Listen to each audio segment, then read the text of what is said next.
ng gobyernong ito. Hindi ko na po papahabain kasi medyo masakit din po ang aking paa. Pero ito lang po ang iiwan kong mensahe sa inyo. Pakihandaan niyo po ang mga payong nyo. Joke lang. Tayo po ay hindi titigil hanggang walang managot sa gobyernong ito. Maraming salamat po. Umulan eh. Maraming salamat po! Okay. Si Kuya Joe, kita nyo naman yan na may kapansanan, pero mas magaling pang magsalita at ipaglaban ang bawat Pilipino. Kahit siya may kapansanan, matapang. Ngayon po, tatawagin natin ang isang matapang. Gusto nyo ba pagising?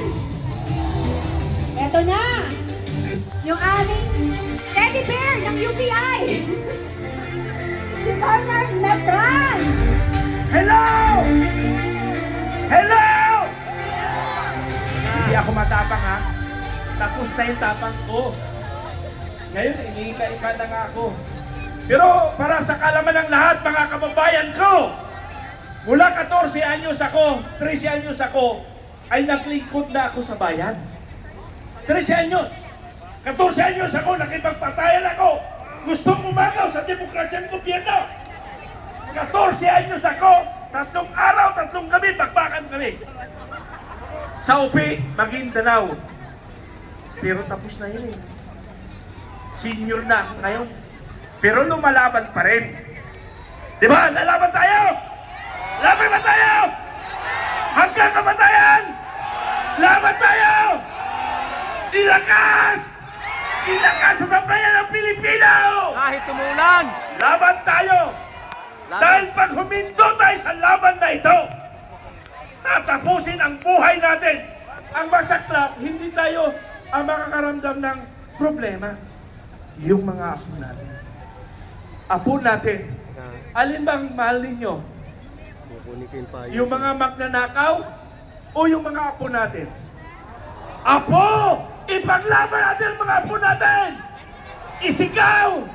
Isigaw laban sa ating apo!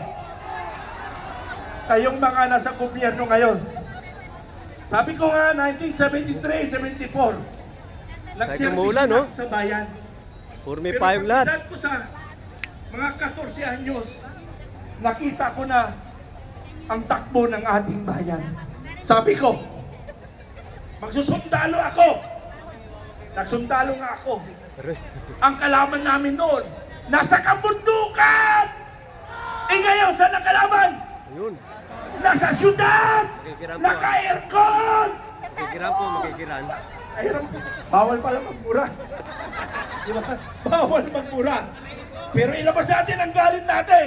Ang bayan natin ay para sa taong bayan, hindi sa mga kawatan ng politiko. Kayo, may araw kayo, mananagot kayo sa taong bayan. Tama hindi? Managot sila sa taong bayan. Ulitin natin. Kayong mga demonyo, Makikiran po. mananagot kayo sa taong bayan. Baka salita lang kayo Ano po ha. sorry. Totoo o hindi? O, tingnan nyo ha. Pangulong Marcos. Po Marcos loyalis ako, baka hindi nyo alam. Ha? Marcos loyalis ako. Sa campaign Makikiran period, lang po Makikiran lang po November 2021, Para makita natin.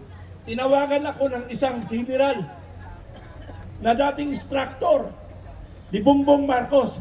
Okay. Sabi niya, John, tulungan natin si Bongbong Marcos dahil para may pagpatuloy niya yung programa ng ama niya. Sa buong akala ko, darating yung katotohanan. Pero, nabudol! Nabudol! Ang sambayan ng Pilipino! Budol! Budol! Budol! Ang mga Pilipina! Hold. Okay, yung aking mga kasamang vloggers, baka pwede natin. Okay lang ba kayo dyan sa mga kasama ko vloggers? Okay lang? Okay lang, okay. Laban na tayo. Okay lang na Kahit umulan, laban tayo. Laban tayo. Alam nyo, mga kababayan, nakikita ko sa inyong mga mata. Kung po pwede lang, magwala na tayo sa galit. Gagawin natin. Pero kailangan dumaan tayo sa legal na pamaraan. Ano bang legal na pamaraan? Alam nyo ba? Alam nyo bang legal pamaraan? Lumabas na tayo. Tapos ikukulong natin ang magnanakaw. Kaya ba natin ikulong magnanakaw?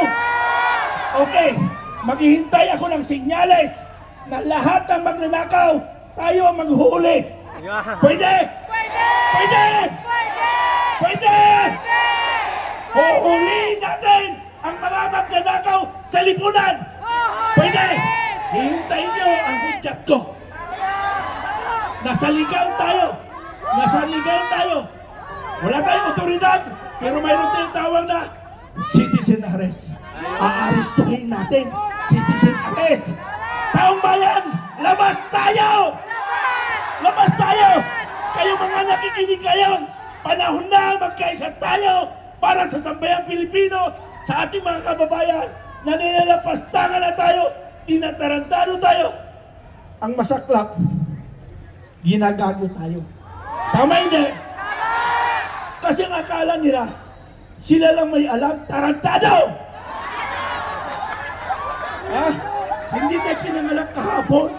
Ang alam mo sa totoo lang, ang masakit para sa atin, para bang ginagawa tayong tanga? Wala tayong alam. Mga tarantado kayo! Hinawakan nyo ng PNP at saka PFP! Pakawalan nyo yan!